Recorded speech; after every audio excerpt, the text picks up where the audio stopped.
अब ईवीएम तो किसी भी कीमत पर ईवीएम से चुनाव नहीं होने देंगे।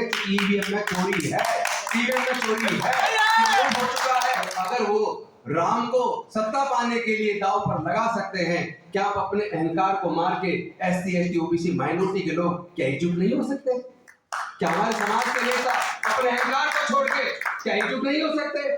तो मैं आह्वान करता हूं अपने सारे नेताओं से, इंक्लूडिंग बहन मायावती जी से भी, अखिलेश यादव जी से भी, तेजस्वी जी से भी, नीतीश जी से भी, स्टालिन साहब से भी, सब लोग मिलके एकजुट हो जाओ। पूरा समाज तुम्हारी तरफ देख रहा है, एक आशा भरी उम्मीद की किरण से देख रहा है। और जो भी हमारा नेता इस बहुजन समाज के एकीकरण में बाधा बनेगा, उसको समाज का, देश का गद्दार घोषित करेंगे, उसको संविधान का गद्दार घोषित करेंगे। जय जय जय जय जय भीम, जय भीम, जय भीम, जय जय जय जय जय भीम, जय भीम, जय भीम, जय जय जय जय जय भीम, जय भीम। बाबा साहब अमर रहे, बाबा साहब अमर रहे, अमर रहे, अमर रहे। दुनिया को मानवता और शांति का संदेश देने वाले तथागत भगवान बुद्ध, फूले, साहू, अंबेडकर, पेरियार सहित समाज के सभी महापुरुषों के चरणों में कोटि कोटि नमन करते हुए, सबसे पहले तो मैं माता सावित्रीबाई फूले, फातिमा शेख और रानी अवंतीबाई लोधी जी को उनके जन्मदिवस पर पुष्पांजलि अर्पित करता हूं और आप सबको बधाई देता हूं। ओबीसी महासभा को विशेष बधाई। और जो अभी मेरे संचालक साथी निवेदन कर रहे थे पटेल जी से कि यहाँ गुर्जर समाज मजबूत है, उसको आप हमारे साथ जोड़िए, वही टंग खींचते हैं, इसमें बिल्कुल गलत नहीं कह रहे हैं। और मुझे नहीं पता उनकी कंट्रोल कितना है, क्योंकि यहाँ गुर्जर, यादव और जाट, तीन दिल्ली की और वेस्टर्न यूपी के मजबूत जातियां, तीनों मनवादी व्यवस्था को पूरी ताकत के साथ पोषने में लगी है। सीधा कह रहा हूं, बुरा लग जाए कोई बात नहीं, बुरा लगना भी चाहिए, लगेगा तो हो सकता थोड़ा सुधार हो जाए, क्योंकि यहाँ तो ये सब बीजेपी को ताकत देने में लगे पड़े। दिल्ली में कहीं चले जाना उनकी बस्तियों में आप, तो बाधा तो ये बन रहे हैं, अपने खुद के जो बदहाली है, जो हकमारी है, उसका कारण हमारे बहुजन समाज के लोग ज्यादा हैं। वो 12% लोग उतने ताकतवर नहीं है कि हमारी हकमारी कर सके, क्योंकि वो जो कुल्हाड़ी हमारे हकों को काट रही है, उसमें बैठे के तौर पर जो हमारे बहुजन समाज के लोग उसको ताकत देने का काम कर रहे हैं। और आज कई प्रकार की समस्याएं मुंह बाए खड़ी है। जो हमारे पूर्व वक्ताओं ने जो वक्तव्य दिया, मैं उसको रिपीट इसलिए नहीं करूंगा, उन सब लोगों ने बहुत ही महत्वपूर्ण बातें की है, तो उन महत्वपूर्ण बातों को मैं भी चर्चा करूं तो टाइम वेस्ट हो जाएगा, टाइम पहले ही कम है और वक्ता जा रहा है, तो मैं भी अपने समय को बहुत कम करके सीधे मुद्दे पे आता हूं। आज समस्याएं जो है, उनमें सबसे बड़ी समस्या तो ये है कि इस बैकवर्ड समाज को, ओबीसी समाज को रिजर्वेशन लेने के लिए 43 साल संघर्ष करना पड़ा।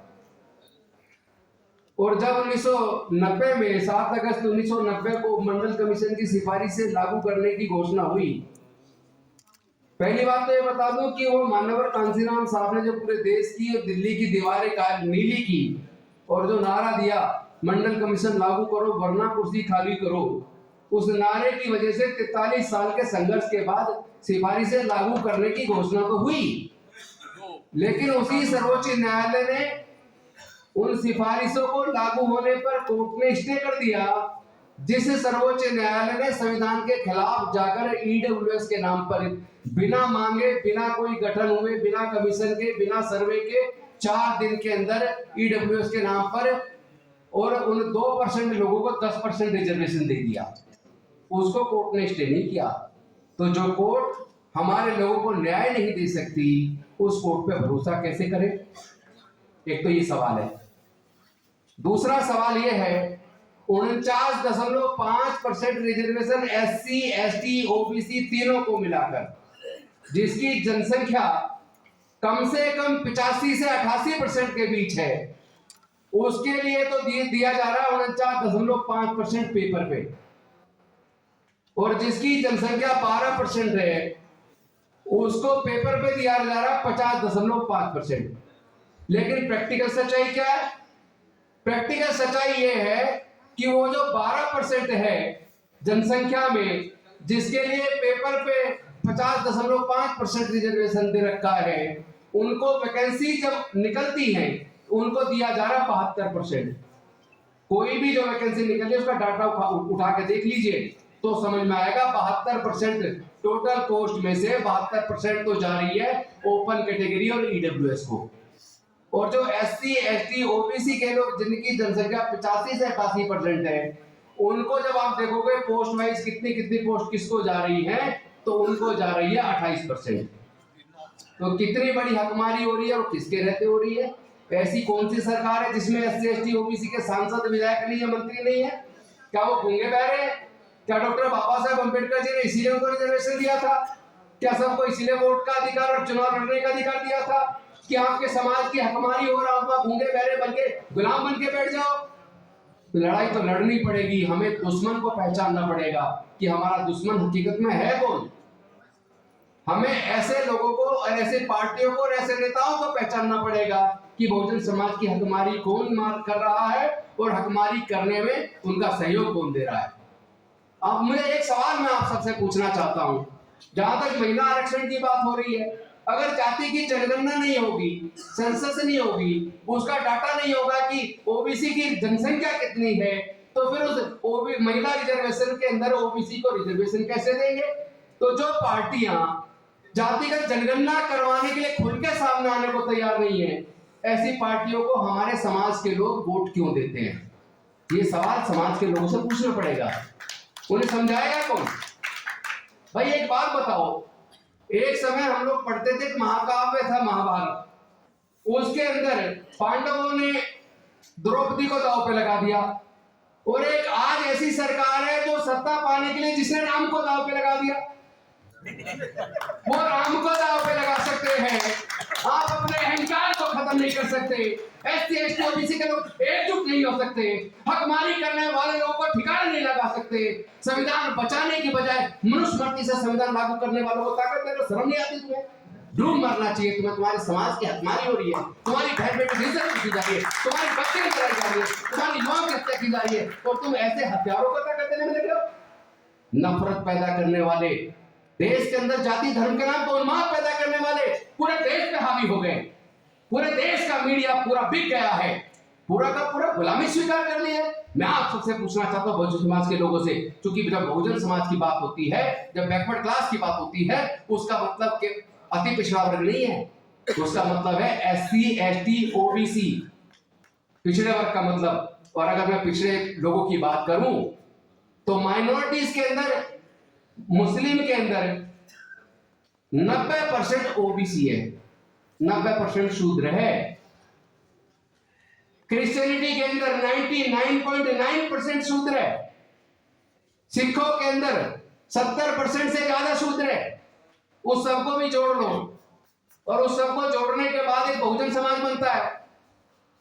समय ध्यान रखे तो मैं समय मेरा खत्म हुआ, मैं यही खत्म कर देता हूं, फिर ज्यादा बोल के कोई फायदा नहीं है। बस एक बात कहूंगा, ये समय की मांग है, हमें यूनिटी की जरूरत है। उन्होंने बस एक मिनट हो रहे,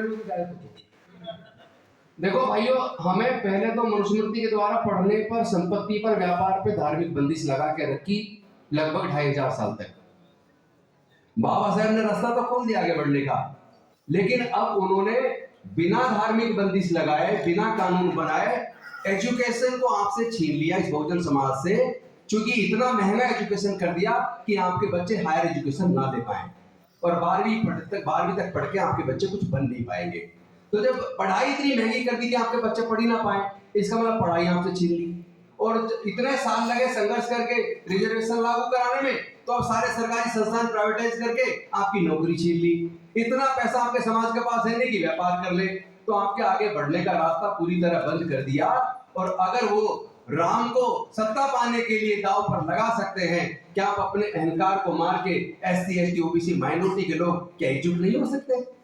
क्या हमारे समाज के नेता अपने अहंकार को छोड़ के क्या एकजुट नहीं हो सकते? तो मैं आह्वान करता हूं अपने सारे नेताओं से, इंक्लूडिंग बहन मायावती जी से भी, अखिलेश यादव जी से भी, तेजस्वी जी से भी, नीतीश जी से भी, स्टालिन साहब से भी, सब लोग मिलके एकजुट हो जाओ। पूरा समाज तुम्हारी तरफ देख रहा है, एक आशा भरी उम्मीद की किरण से देख रहा है। और जो भी हमारा नेता इस बहुजन समाज के एकीकरण में बाधा बनेगा, उसको समाज का और देश का गद्दार घोषित करेंगे, उसको संविधान का गद्दार घोषित करेंगे। संविधान बचा रहा है, मनुस्मृति को किसी भी कीमत पर वापस हम नहीं आने देंगे। और इसमें अगर एक और चीज बाधा बनती है, वो है ईवीएम।